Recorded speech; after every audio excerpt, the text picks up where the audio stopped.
I know. You're just measuring whose death is more important. I would say Mother Teresa did it. I mean... Since that's your position in this world, is to measure whose life is more valuable than... I'm a yardstick. I'm a morbid yardstick. I measure whose lives were more impactful on society after they're dead. Okay. And I'm going with Mother Teresa on this one. Because this Princess Di did a lot of good work. Took a few too many holidays for me. Always seemed to be on holiday. That was the only thing. She died when she was out on holiday. Did a lot of holidaying. That was my only thing about that. Mother Teresa didn't take those holidays. You never saw any pictures with her on the French Riviera in a cigarette boat. I don't think anyone really wanted to see Mother Teresa in her bathing suit. She would have worn it one piece. She's very tasteful. Oh, yeah. No, I would have done Mother Teresa, just to say, you know. She was much more. She was much more really involved, genuinely herself, personally invested in human suffering, as opposed to creating circumstances and marketing that assisted people in need. Yeah, Princess Di did a lot of great stuff, but she didn't get her hands dirty like Mother Teresa did. Karen. Hi. Hey, you're 23. Hi, how you guys doing? Good. I like the way you tell people how old they are when they call. I'm telling the listeners how old they are. Adam, you're 4 years old.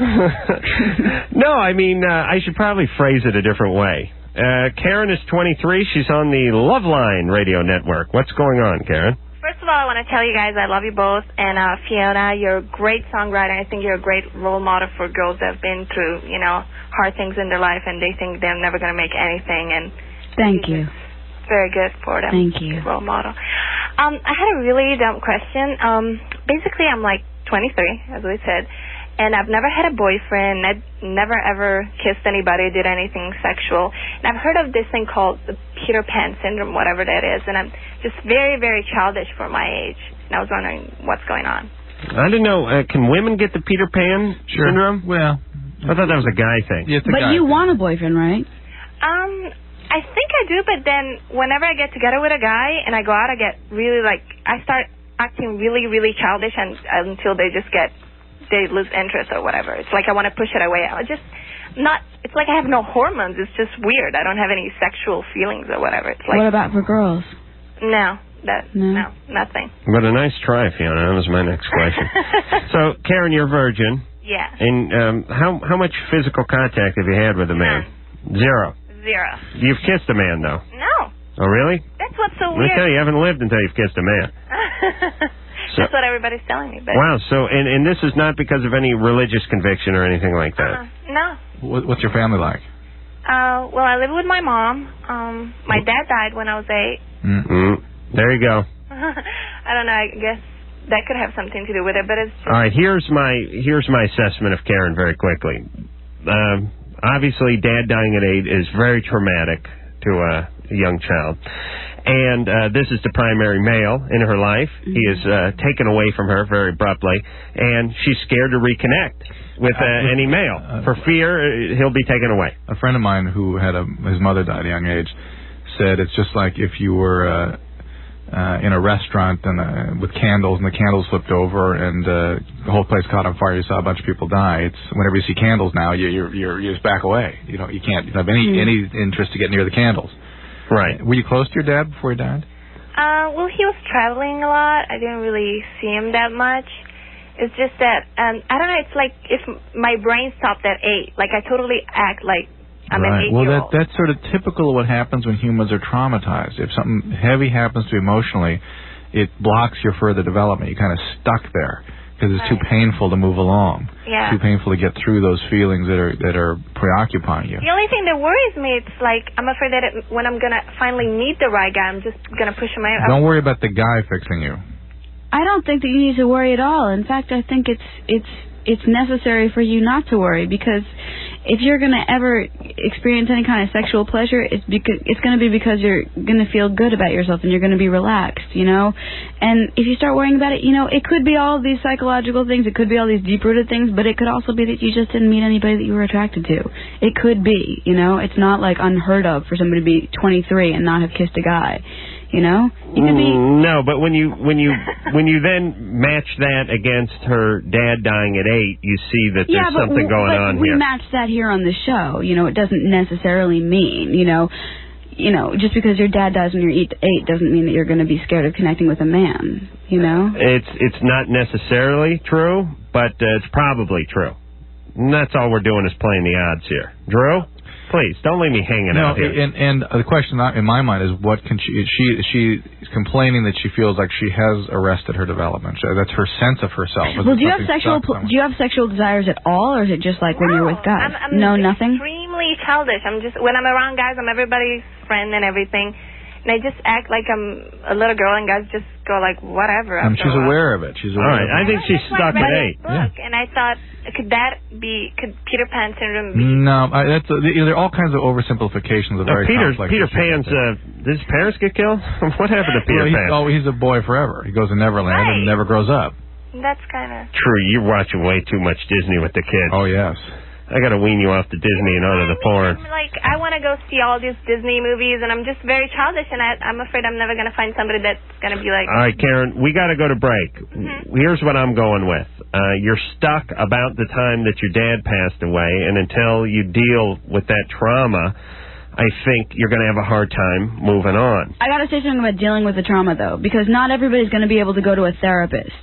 That's true. I have some advice. Go ahead. Right. It Journal. really helps.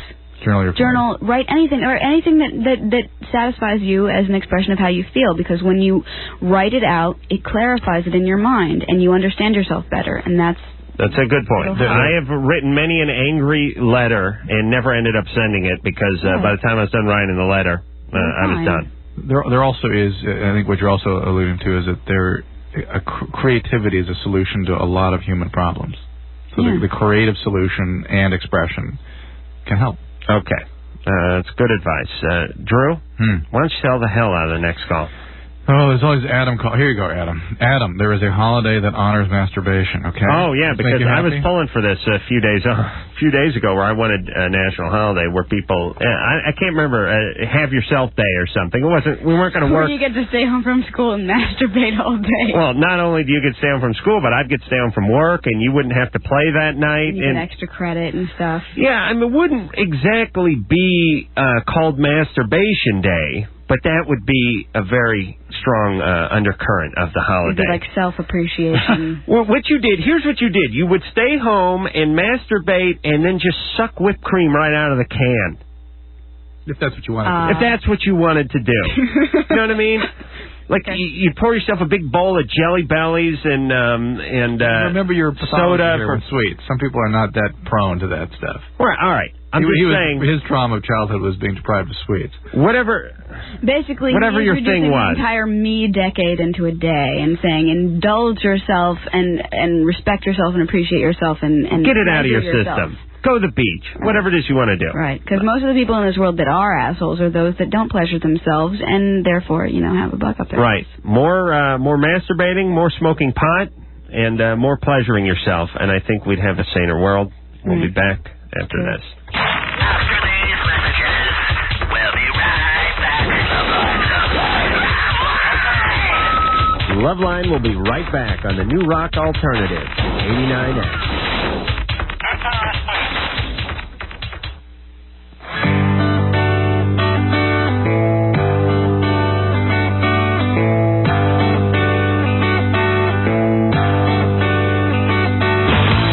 This is Nev Campbell, and you're listening to Loveline with Adam Carolla and Dr. Drew.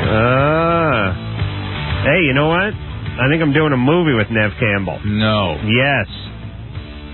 What are you, the guy, bartender number 3? Big part. What? I'm going to find out the details tomorrow morning. Yes. Oh, she's going to... Well, she's not NFL anymore. It's Scream 3, and all it is, it's Adam... Screaming. It's Adam expressing all of his demented logic. Congratulations, and Nev just kind of screaming at him. No, artsy, low budget, good script, and all that kind of stuff. Like a real movie. Congratulations. Oh, yeah. When are you doing it? I don't know. I'm going in tomorrow to figure out the schedule and everything. Just before he becomes a director. But it was just sad. I was kind of talking a little smack about her on the air. Not on this show, but on another show. This morning? No, not this morning, but... this morning you were talking smack about me. Oh, I was? Oh, yeah. Oh, that's right. Okay, good. But anyway, this was this is like the morning and then the afternoon, I walked into a little room to do this callback for this audition. I opened the door, and Nev Campbell was standing in there, and I almost took a dump in my pants. Because there's nothing scarier than that, okay, what you hear or what anybody tell her feeling when you don't know, and then you don't know if you should offer something up or just wait for a little while. Yeah. I don't think she knew. Okay, Fiona Apple's here. Yeah, okay, Mike. We're going to play, what, is Michael leaning on you? No. Okay. So we went to high school together. I can tell that right off. I have to. We're going to hear something off a title. You know, we're just going to hear one song, though, right? Fiona's tired of hearing her own music. I'm just making that statement because I like talking to Fiona, and I think it's such a good show, and I hate to break it up with music. Even Fiona's good music. Yeah, that's a little backtracking. If you play my music, then more people will know me, and then I'll be like a little bit more famous, and that will mean that I'm a better person, and then everyone will like me a little bit more. I know, but I know you're being facetious there, but I don't want you to get too big and too out of control because we'd like you to come back. You know what I mean? I'm not going to get We've seen that happen before in the show where people get a little out of control and then their people start calling the show saying the show's a little beneath them and so on and so forth. And, you know, I just don't want you to get too big. Medium big will be fine. Life is about fun, and this is fun, so I'm not going to get, Good. You can't get too big for fun. Hey, put that on a cart, Engineer Mike. You can't get too big for fun. I love that. That's Adam's motto his whole life. All right, because you can't get too big for fun, it is, because you made that statement, we were going to play Criminal off of the title CD. I'm sure it's has it gone platinum by now? Yes! Yes! And it's fun to make money, too. Here it is. Well, a lot of talk about having a good time and doing what you want to do and all that. Fiona's got one more break here, and then she's... You know what? That's what Criminal's about, too. It is? It's about pleasuring yourself and kind of feeling a little bit bad about it, but doing it anyway. Well, why don't you pleasure yourself a little more and stay till 11:30? You know, it's really low of you to ask me that on the air. It really is. No, I'll ask you off the air. You do it. No, we're all right. Actually, Drew and I don't like guests. Luke wants me to stay now. I know. It just seems like. Look who's being all friendly. No, all right. We got to go to break, but let me just say this, Fiona. You're a little standoffish, you know? No, I'm not. And so, yes, you are. And so people see that and they go, I don't want to get in line. I don't want to get, I don't want to get shut down. I'll give her space. And then you give her space and now you're pissed off. I'm really not standoffish, though. I really believe that I was born with unfortunate facial expressions that make people think that I'm really not. I'm fine. All right, this is an interesting point. We got to go to break because I get accused of this too, believe it or not. And I'm shocked. Yeah, producer I think I just accused you of it by saying that you didn't like me. All right, that's good. Right, all right, when we come back, we will address this and then take many calls. Thank you. Loveline. Be right back. Austin. Loveline on the New Rock Alternative, 89X.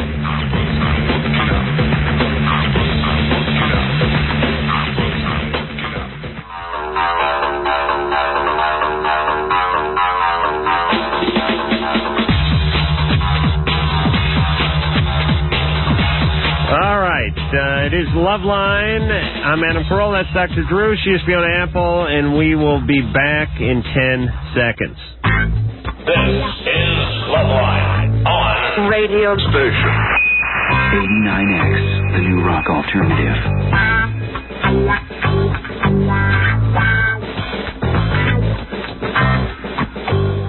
Loveline, phone number 1-800-LVE-191.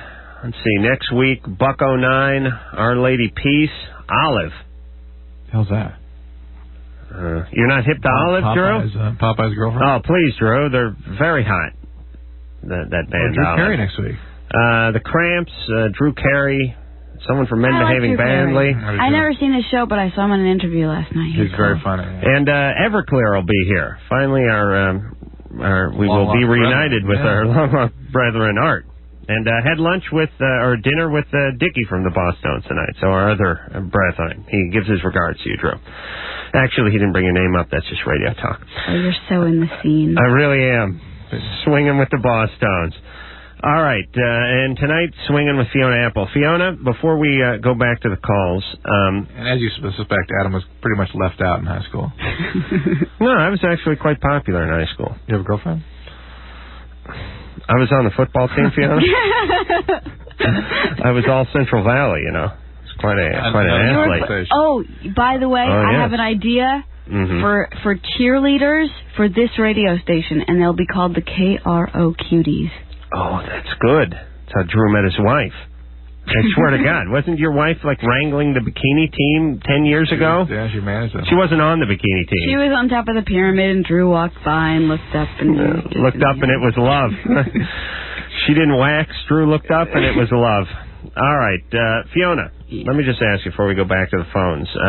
What's going on with the next album? Have you started work on it? Are you nursing songs in your head? How does that go? Well, I don't have a piano around most of the time, so it's hard to write, but I got it all in my head. So I'm ready to go into the studio and everything, but I'm not actually ready, but to me that's ready. I like to go in when I'm not ready, because I think that's cool. When do you think you're going to do that? You know what? I really don't even know when I'm going to be able to, sleep for a whole 8 hours, so I'm not really actually sure. All right, Fiona. No. As soon as I have the chance, probably at the beginning of the next year. All right, but here's the deal: don't get on the treadmill and kill yourself. You know, you're 20, you got a nice career going.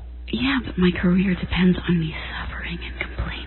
I know. You can suffer. Listen, I work 2 hours a day and complain for the 2 hours that I'm working. Oh, yeah. You can do it. Believe me. If he's not napping or... I sleep till noon. I masturbate till 2:30 in the afternoon. Was saying. That's why I liked him, because he said that when you get rich, you can't be funny anymore because you can't complain anymore. Oh, no. Nothing to complain well, actually, I'm not rich, but I make a good living. I barely work, and I still complain. Well, there are those of us that are gifted enough to be as negative, fortunately negative enough to, be able to complain forever. Thank you. All right, and maybe I could do a little spoken word something on your next CD. I'll write a speech for you. I'm very good at that. Could you do that? Yeah. I've been renowned for my speech writing. I'll revise the MTV speech. I'll put it in my own words. Lindsay. Hello? Hey, you're 13. Hi. Lindsay's 13, and she's calling from God knows you're what. You're 13! I'm calling from Oregon. Okay. First I want to say, Fiona, I really love your music. I think you're amazing. Thank you. You're welcome. And I love your guys' show. I listen to it religiously. Thanks. But I called for Adam last week when he was saying that he wanted to have a National Masturbation Day. Yes. I wanted to tell him that someone already beat him to it, and there's already a National Masturbation Month. Hold on a second. Somebody beat me to the National Masturbation Day. Yeah. Where is that? Have you? By the way, there's a.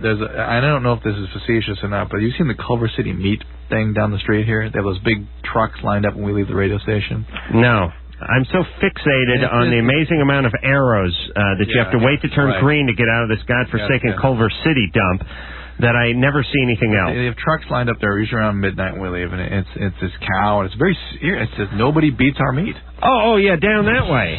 It's true. Have you noticed that? Yeah, I've seen the place. You're talking about on Robertson and Venice. Yes. Hey, Drew, you pointed that way. You pointed towards Santa Monica.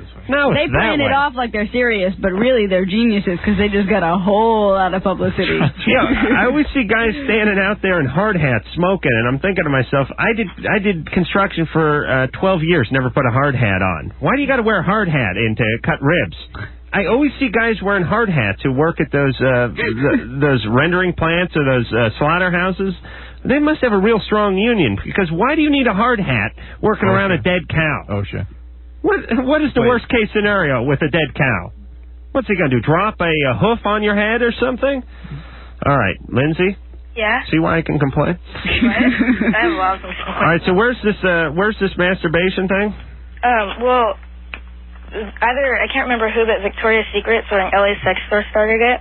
It's like nationwide. And it's in April.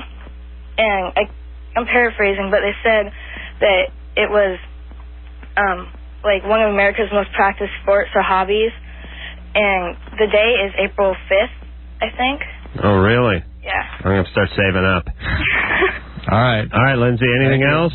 No. No, all right. You're 13. Stop talking so much about masturbation. I just thought you would want to hear about it, Adam. All right, I appreciate it, Lindsay. You're welcome. Okay. Adam. As if we needed a holiday designated for it.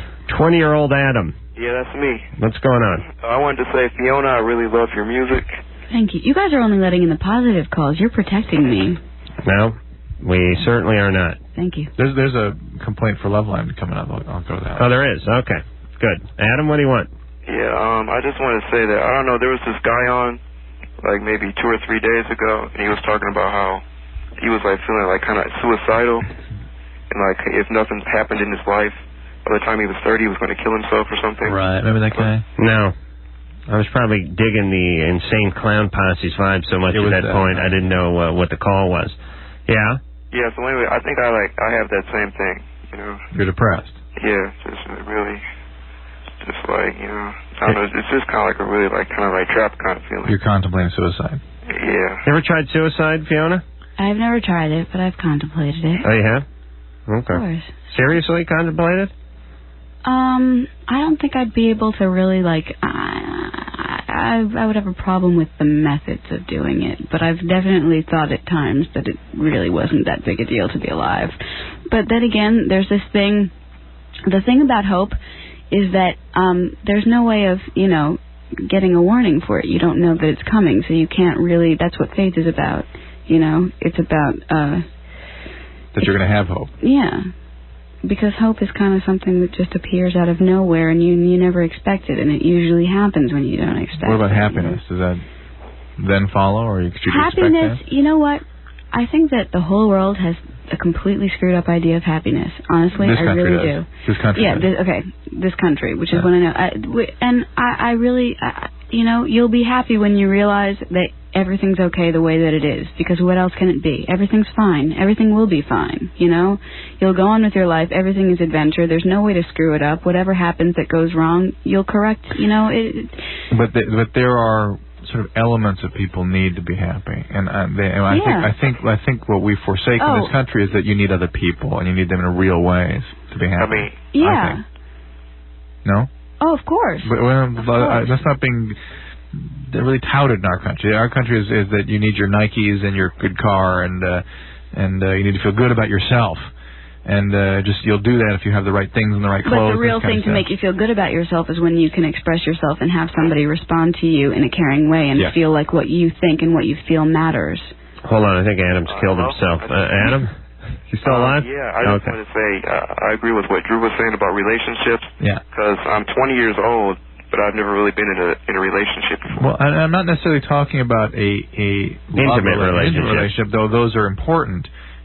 Sometimes friendships are sufficient to sustain you. You need genuine relationships, and ultimately, that's what I'm saying. And ultimately, you will have a relationship with an intimate relationship. It will happen. No matter how poorly you think of yourself right now, and I don't know if we'll have the time to get into why you feel so bad about yourself. Hey, I was miserable when I was 20 too. I think a lot of people are. Sorry, Fiona, but somewhere for me. Between the ages of, like, say, 18 and 23, tough years. For everybody. Even if you feel good about yourself, people are tough. That's a tough transition. All right, so Adam? Yeah? You're not the only person who feels this way. Now, let me just put a plug in for responsibility. If you are experiencing suicidal thoughts, that is not a normal state, and that is a symptom of how severe your depression is. And I wouldn't take those symptoms lightly. I wouldn't keep them to myself. I would talk to them, to your parents or school, somebody who can get you to assistance should it become the case that you need it. And indeed, there are effective treatments out there and can help you. You needn't suffer with these things because there's things that can be done. Hey, I relied on my friends quite a bit when I was younger. Fiona, do you have friends? I have many friends. I have good friends. Did you back... when you were 20? Yeah, I was going to say when you're 20. That was 3 days ago. I mean, growing up, you had a tough childhood. You went, you're a little bit troubled. Did you have a lot of friends when you were 16? I think I didn't really know who my friends were, and I think that that's a big thing a lot of people go through. And I think that I was just I remember being in a time where I was absolutely obsessed with finding a best friend, and I wanted this best friend to be like, I wanted just to be me and my best friend, and I was so obsessed with it, and I kept on hooking on to people and just latching onto them and realizing that they didn't, I don't know, I had a bad. You didn't have many friends. Yeah, right. Okay, that's what I thought. Pat, Yeah? 41-year-old Pat, you're now on Loveline. Hey. Hey. Well, yes, I'm calling to complain. Great. I'll be part of the complaint club tonight. I've been listening to you guys pretty regularly since about February or March. I have an 18-year-old daughter and a 13-year-old son. Something I see as a glaring omission from some of the advice that you give to kids is when they call up, like that guy last night who really could not converse too well with you, and he said, oh, he's got a domineering mother, and you kind of, oh, yeah, you got a domineering mother without exploring what that means. As a parent, I think this is a problem because what does that mean? They clean their room, or the mother tells them to clean their room, or the mother beats them? Well, hold on a second. That guy was 31, and we were trying to converse with him, but he was inconversable.